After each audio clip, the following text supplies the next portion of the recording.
Olá, eu sou o Marcos Vinícius, bem-vindos ao Portal Luz do Oriente, o seu canal ao encontro da espiritualidade.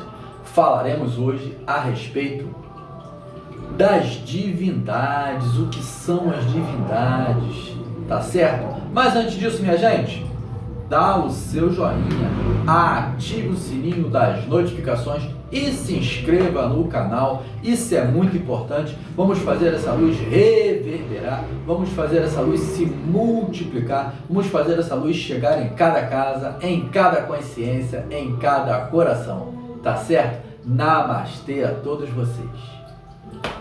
Bom, continuando os nossos estudos, falaremos hoje sobre as divindades. O que são as divindades? São deuses. O que são as divindades? A tradição indiana crê em vários deuses. A tradição africana crê em vários deuses. Eles são politeístas? Não, minha gente. As divindades, elas são nada mais, nada menos que longa-manos do divino Deus.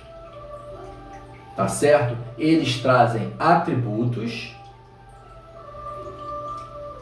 deste mesmo Deus, o atributo do amor, atributo da felicidade, atributo da sabedoria. Cada qual traz um atributo. Assim como na África nós temos, por exemplo, Xangô, que traz o atributo da justiça, mas ele não é o Deus Supremo. Tá certo? O Deus Supremo seria Olorum ou Olodumare, seria o Deus primordial.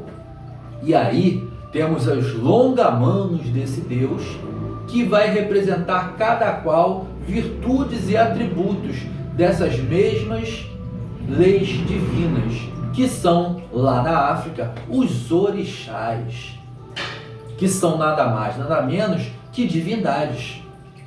E na Índia, nós temos os devas, com o mesmo princípio. Ah, Marcos Vinícius, mas a sociedade indiana, ela é politeísta. Na sociedade indiana também se tem o Deus primordial, chamado Parabrahma. Era o Deus anterior à criação, era o Deus transcendente, era o protodeus, digamos assim, desta forma. Tá bom? E assim que tudo começou a ser feito, que ele pronunciou o divino verbo, ele se fez em um Deus trino, em divindades trinas, que é a Trimurti indiana, gente, que é Brahma. Aí ele já não era Parabrahma, ele era o próprio Brahma, ou seja, o Deus criador. Vishnu, que era o mantenedor, e Shiva, que era o destruidor e regenerador de tudo. Tá certo? Então, essas já eram divindades. Assim como existem as outras divindades, né, dentro do panteão indiano. Então, as divindades, elas vão trazer atributos e virtudes do Deus Supremo, mas elas não são deuses na acepção da palavra, tá certo? Colocando aqui de novo o panteão africano, em que nós temos mais proximidade aqui no Ocidente, tá certo? Principalmente aqui no Brasil, nós vemos lá os atributos do herói, que é Ogum, né, do guerreiro, tá certo? De Oxóssi, que ele é a divindade que cuida das matas, cuida das florestas, cuida do conhecimento. Então, ele vai trazer esses atributos do divino. E também temos divindades femininas, divindades que vão trazer atributos femininos, tá bom? Assim como lá no Oriente Médio, né, nós temos, dentro da tradição hebraica, o Deus Pai, a Deus Mãe, o Deus Iá. Nós falamos disso aqui em um vídeo anterior. Vou botar o vídeo aqui para vocês. Do Deus Iá, ou seja, do Deus Pai e da deusa Mãe, da letra Yud e da letra Re. Yud e Re, que formam o nome Iá, que é Deus Pai e Deus Mãe. É a união, gente. É a união, é uma cisija, são pares espirituais. E dentro da concepção indiana também são formados pares espirituais. Tá certo? Esses pares espirituais, eles são um Deus e uma Shakti, que essa Shakti, ela seria o par desse Deus primordial ou daquele Deva, tá bom? Ou seja, da divindade. Então, minha gente, são divindades,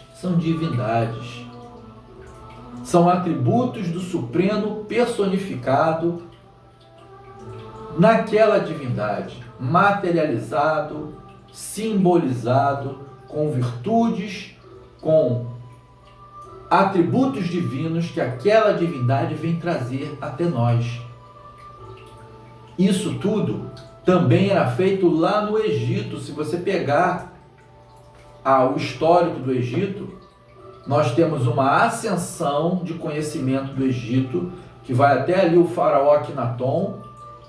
Akhenaton, ele trouxe a concepção do Deus único, do Deus Aton. Mas, para além disso, existiam também as divindades.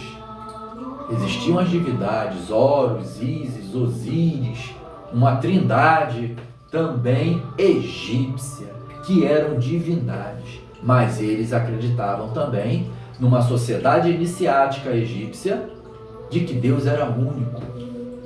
Deus era único. Então essas divindades, elas vão reger no nosso plano, no nosso planeta, elas vão reger atributos da natureza. Alguns vão reger o fogo, outros vão reger as águas, como Netuno, por exemplo, Iemanjá aqui no Brasil e na África.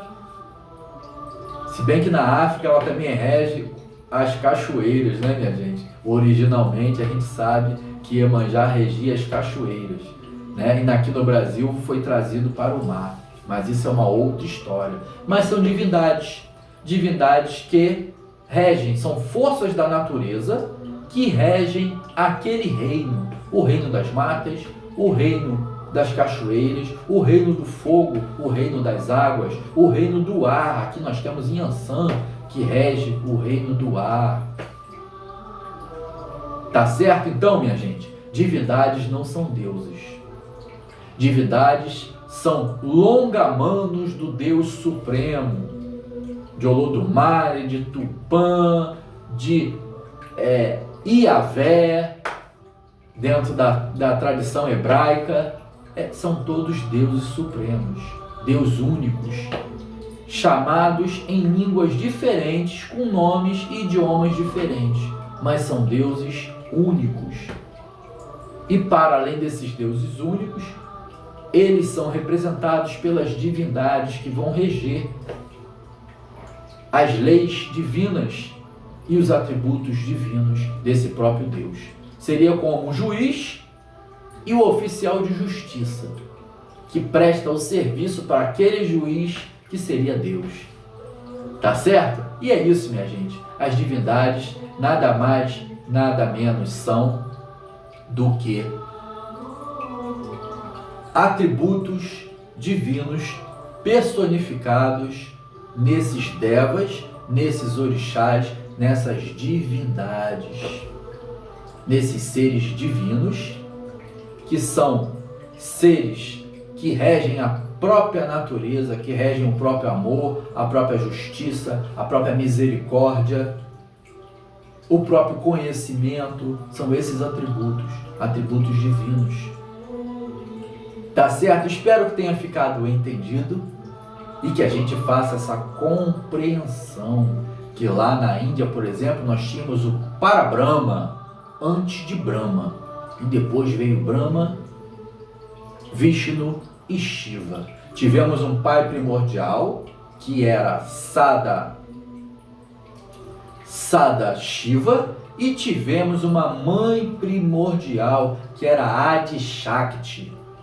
Então, minha gente, dali para lá já começa os devas, já começa essa concepção desses seres que vêm trazer o atributo divino do Deus Supremo. Espero que tenha ficado entendido e namastê para todos vocês.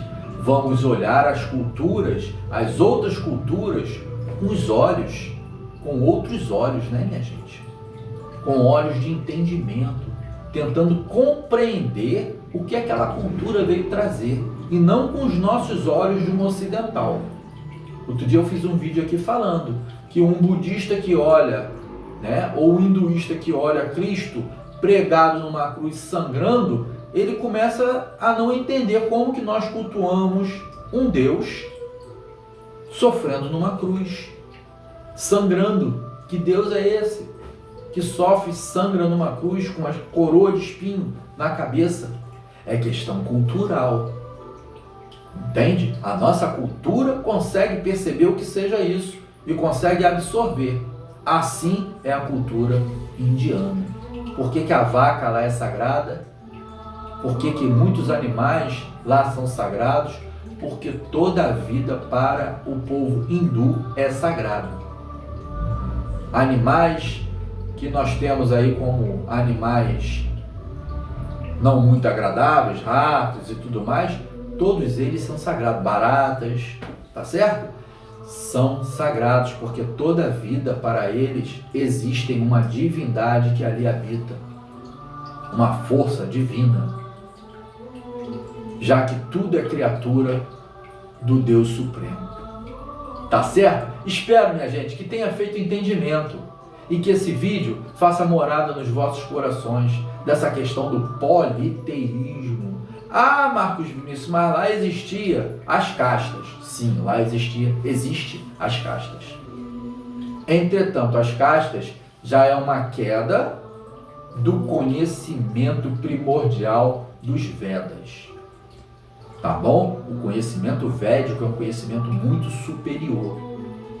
Só que, como tudo na vida, tem sua ascensão e queda. Como o Egito teve a sua ascensão e queda. E é isso, minha gente. O conhecimento é assim, ele se expande e se contrai, como um grande coração.